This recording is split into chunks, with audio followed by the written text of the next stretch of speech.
Hello, children, and welcome to this online class conducted during the COVID 19 lockdown period.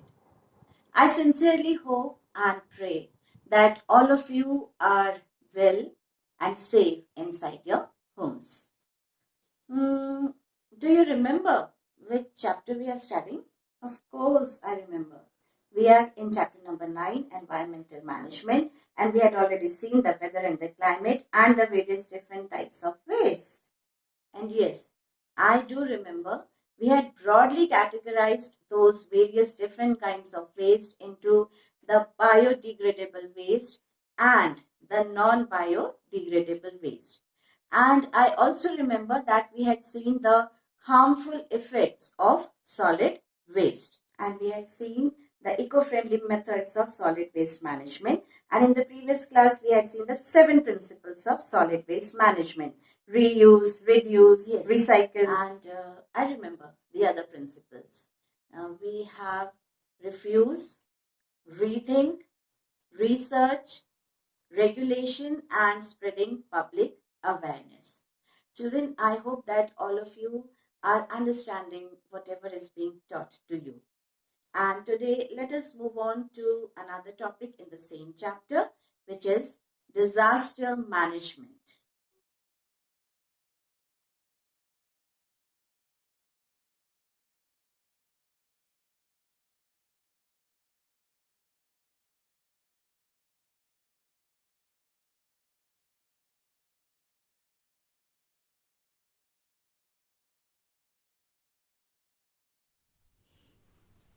Children, today we are going to see the topic disaster management.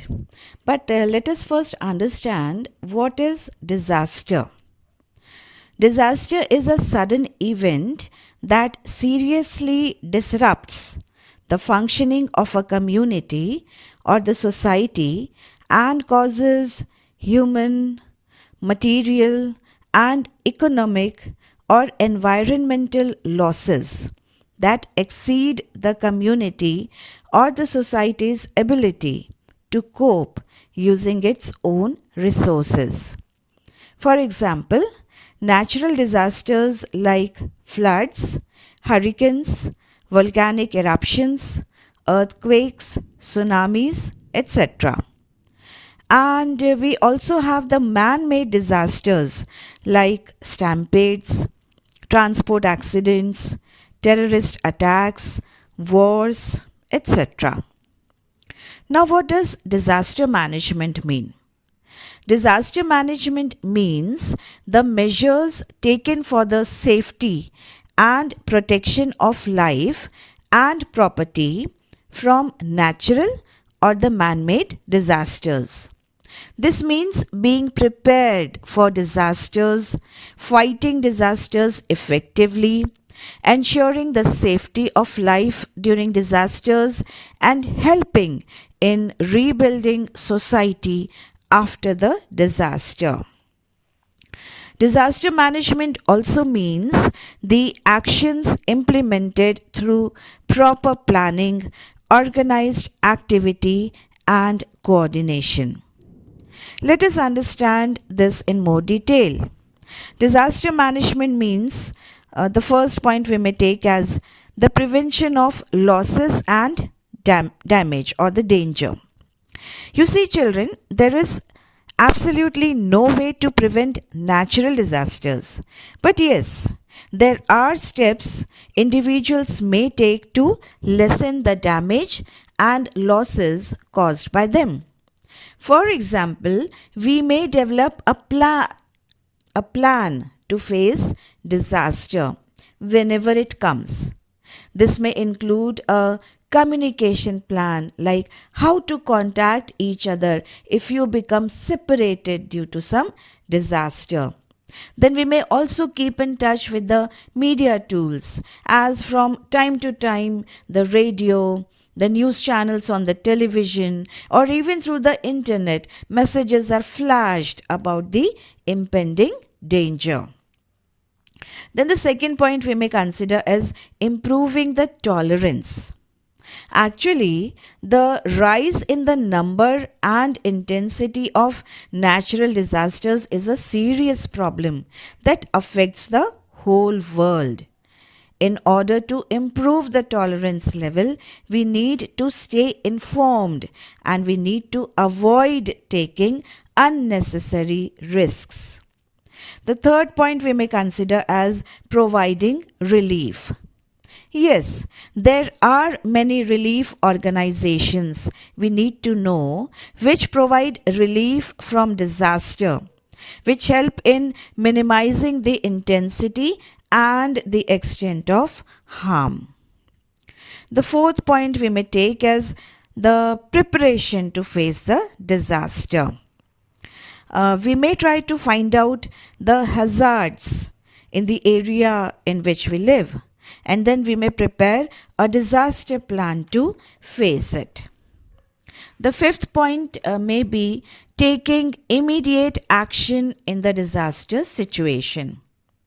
Now, the aim of emergency response is to provide immediate assistance to maintain life, to improve the health, and to support the morale of the affected population, like providing temporary shelter, providing food, providing medical assistance, and so on.